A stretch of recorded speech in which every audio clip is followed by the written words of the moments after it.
guys, welcome to reading night. Recipe for reading. I am going to talk to you guys about inferencing. So let's start with what is inferencing. So when we talk about inferencing, we use what we already know, or the schema, what you already know, and then clues from the text or picture that you are looking at to help us understand more about a story. So this helps us dive deeper into what we can learn in a story. And so I also have some questions here that you can ask yourself in order to help you guide your reading when you are looking to find inferencing. So we have what might happen after this picture was taken. We have what might happen before the picture was taken. You can ask yourself, from this picture I can infer, and then finish the sentence. What observations can you make? What is the photographer showing you? So from the photographer's point of view, what do you know after seeing this photograph? So what is after the photograph? Do you see it? What can you infer about it? And what do you know from it? We also have, why do you think this is happening? And how do you think this person is feeling? And where do you think this picture was taken? So let's think about these questions as I show you some pictures. So the first picture here is of this airplane. And if I look at these questions, and I want to say what happened before this picture. So based on this, the steps are down. So I'm going to say what happened before this picture was that there was people got off the plane.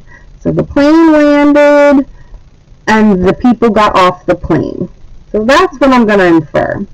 I can also talk about what happened after this picture.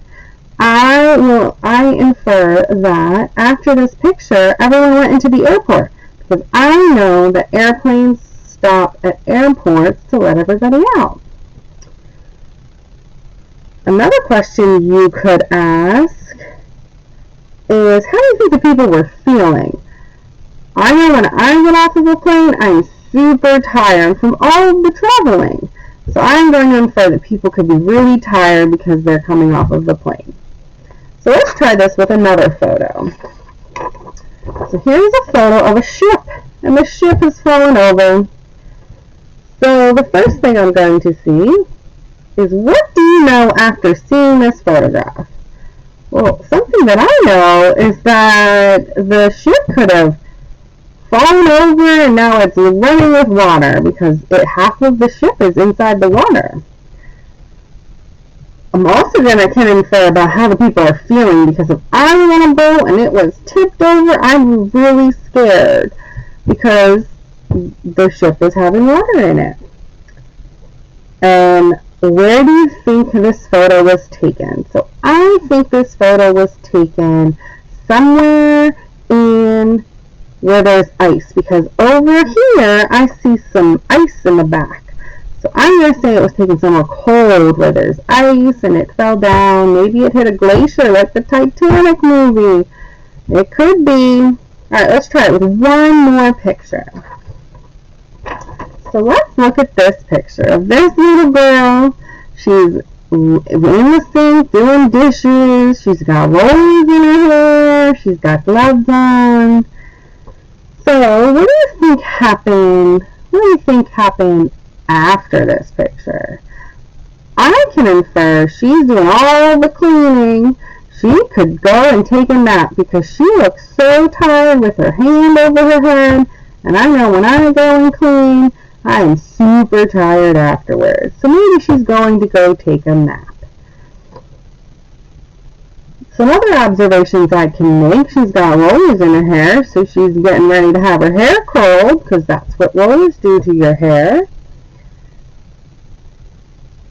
And why do I think this is happening? I think they made a very big dinner with some brownies, and now they have to clean up all the mess, because I see a big bowl in the sink. So, looking Using inferencing helps us dive deeper into just simple pictures, but you can also do this in a book. So I'm going to look at my book about glaciers. So I can use inferencing to help draw conclusions. So if I look at this title, it says Glaciers on the Move. Well, I know move means something's not stationary. Glaciers are big things of ice. So I can infer that maybe glaciers aren't stationary, that they keep moving in the water. We can also see this chart at the bottom of the Arctic and Antarctica, and some of the things in the chart helps me infer what it's like there. So they are both covered in thick sheets of ice, and I know that ice in my freezer has to be really cold, so I can infer that both Antarctica and the Arctic are very cold, because that's the only way they would be able to be covered in a sheet of ice.